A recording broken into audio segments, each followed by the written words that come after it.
السلام عليكم ورحمة الله وبركاته. أهلا بيكم في فيديو جديد من قناة يوكا كروشيه. إن شاء الله في فيديو النهاردة هنتعلم مع بعض طريقة عمل بروج أو دبوس بعلم فلسطين.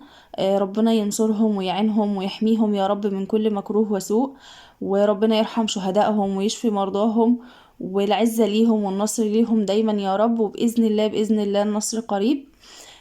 تعالوا نشوف مع بعض الألوان والخيوط اللي هنحتاجها. هنحتاج خيط باللون الأسود، وخيط باللون الأبيض والأخضر واللون الأحمر، يعني هنحتاج الألوان العلم. وكمان هنحتاج دبوس من ده، يا إما كمان ممكن نعملها دبوس لبنوتة للشعر، ممكن نحتاج اللي هو الدبوس ده.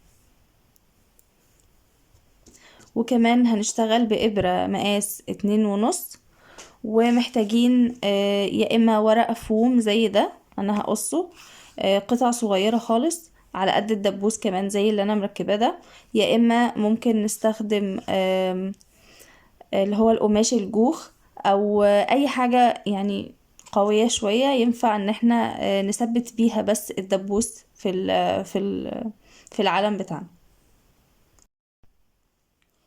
هنبدأ مع بعض باللون الأخضر.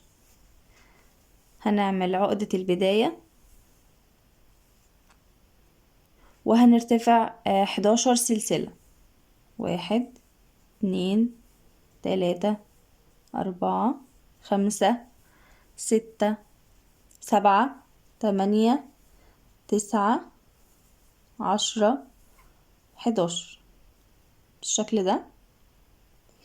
هنسيب أول سلسلة اللي هي السلسلة رقم 11، وهندخل في السلسلة اللي بعدها وهنشتغل غرزة حشو،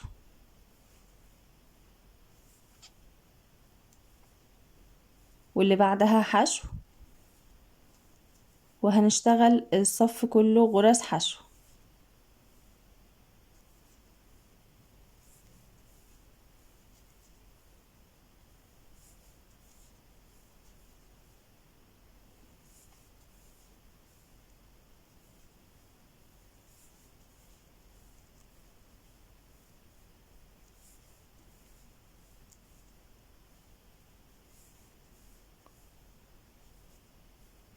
وصلت هنا لآخر غرزة، هشتغل فوقيها غرزة حشو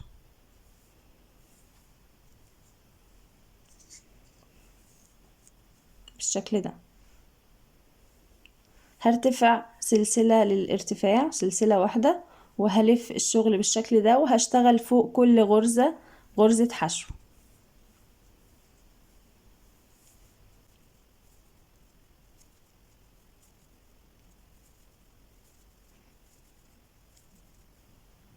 ودي آخر غرزة، هشتغل غرزة حشو اهوت، وهسحب الخيط.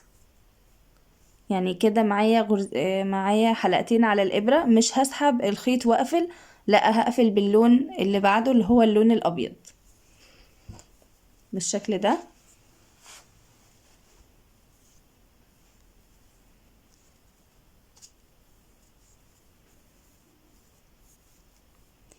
هقفل آخر غرزة حشو باللون اللي بعده اللي هو اللون الأبيض. هسحب كده اهوت، هسحب اللون الجديد وهشد الخيط بالشكل ده،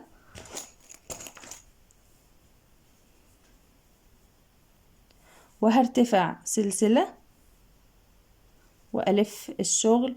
وبرضو هشتغل فوق كل غرزة غرزة حشو، هشتغل صفين من غرز الحشو. فوق كل غرزة هشتغل غرزة حشو باللون الأبيض.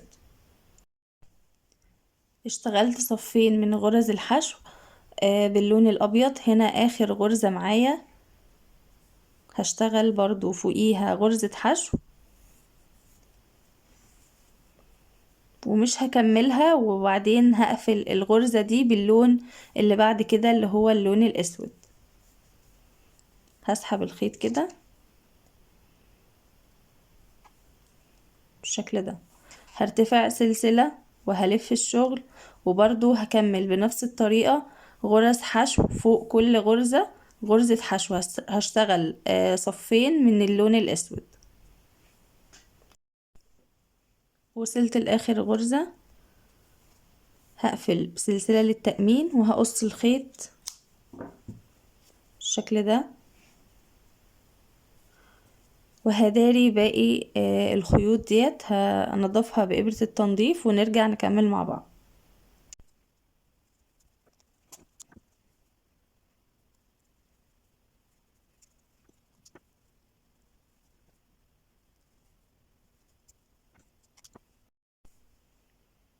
ده بعد ما نضفناه بالشكل ده، ده الوش معانا اهوت.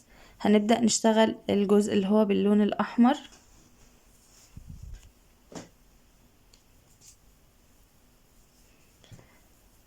هنرتفع 7 سلاسل كده غرزة البداية. هنرتفع 7 سلاسل، 1 2 3 4 5 6 7.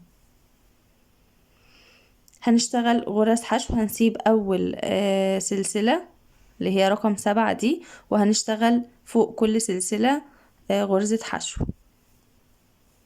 هسيب أول واحدة وهشتغل في اللي بعدها على طول غرز حشو.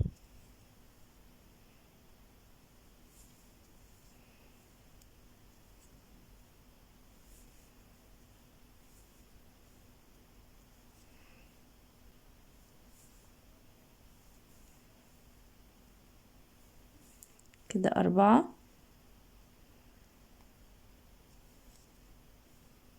5 6. اشتغلت 6 غرز حشو بالشكل ده.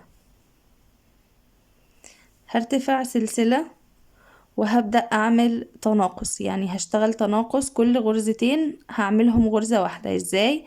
هدخل في أول تحت أول غرزة بالشكل ده واسحب الخيط، مش هقفل الغرزة دي، هدخل في الغرزة اللي بعدها واسحب الخيط. كده معايا 3 حلقات على الإبرة، هسحب الخيط واطلع من ال3 حلقات. انا كده جمعت الغرزتين في غرزة واحدة. تاني برضو بعدها تاني غرزتين هشتغلهم برضو تناقص اهو. هدخل في اول غرزة واسحب الخيط، معايا حلقتين على الإبرة مش هطلع منهم، هدخل في الغرزة اللي بعدها واسحب الخيط. كده معايا 3 حلقات على الإبرة، هسحب الخيط واطلع من ال3 حلقات. انا كده برضو عملت تناقص في الغرزتين اللي بعدهم، جمعتهم في غرزة واحدة. الاتنين اللي بعدهم برضو هجمعهم في غرزة واحدة. برضو هدخل تحت اول غرزة واسحب الخيط، معايا حلقتين، هدخل تحت الغرزة اخر واحدة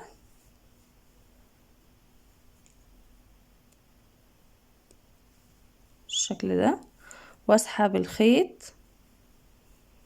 كده معايا 3 حلقات على الإبرة، هسحب الخيط واطلع من ال3 حلقات. يبقى كده ال6 غرز بقوا 3 بس.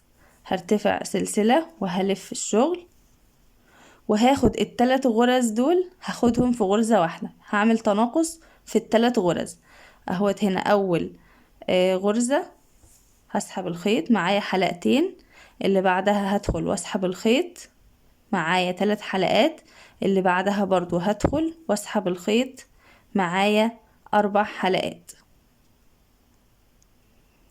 هسحب الخيط واطلع من ال4 حلقات بالشكل ده وهقفل بغرزة وهشتغل منزلقة فوق كل الغرز. يعني هنا مفيش غرز بس هندخل كده نحاول ندخل هنا نشتغل منزلقة اهوت. نسحب الخيط ونطلع من الغرزة وندخل هنا كمان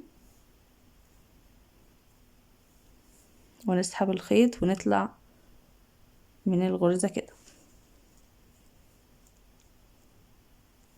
واللي بعدها ونطلع من الغرزة هنشتغل منزلقة داير على المثلث ده. هكملهم منزلقة ونرجع نثبتهم مع بعض.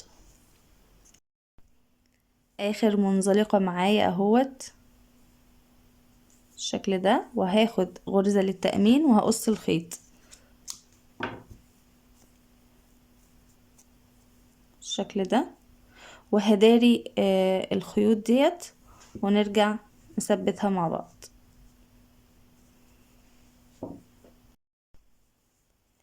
بقى معانا بالشكل ده. دلوقتي انا قصيت قطعة من الفوم دوت على قد المقاس بالظبط اهوت، احطها كده. هثبتها بمسدس الشمع، وكمان هثبت الدبوس ده بمسدس الشمع. انا هنا اشتغلت بدبوس طرحة، هنا هشتغل بدبوس الشعر، وهثبت القطعة دي كمان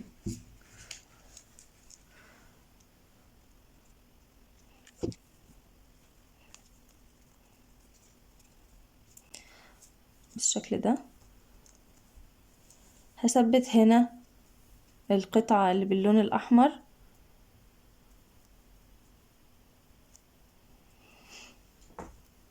هنا بالشكل ده،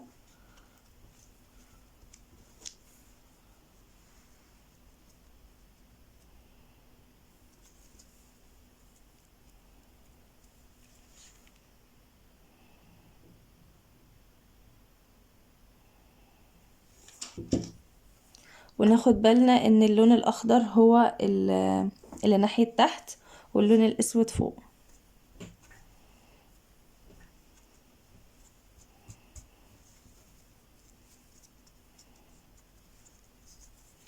وهنيجي هنا نثبت الدبوس.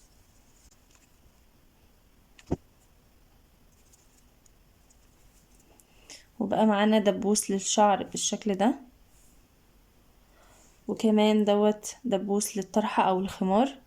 عايزة اقول لكم ان انا هنا استخدمت ابرة مقاس 2، وده استخدمت ابرة مقاس 2.5، فطبعا فرق المقاس باين. اذا حابة تكبري عن كده ممكن تكبري كمان رقم الابرة. وبكده نكون وصلنا لنهاية الفيديو. يا رب يكون الشرح بسيط وسهل، وان شاء الله ان شاء الله النصر قريب بإذن الله، وربنا ينصر اخواننا ويعينهم ان شاء الله. اشوفكم في فيديو جديد ان شاء الله. مع السلامة.